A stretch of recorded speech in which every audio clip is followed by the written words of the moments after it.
The JCDRILL JCD1000T is a core drilling rig for mineral exploration with a drilling depth of up to 1,200 meters.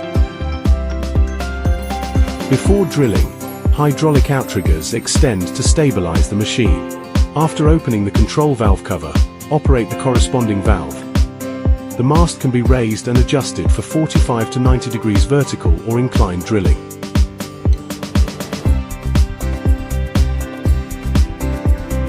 The rig features a hydraulic rotary head with adjustable lifting and lowering speeds for precise control. The rotary head can also shift sideways to simplify drill rod handling. Its crawler chassis supports remote control operation, allowing flexible movement across the worksite.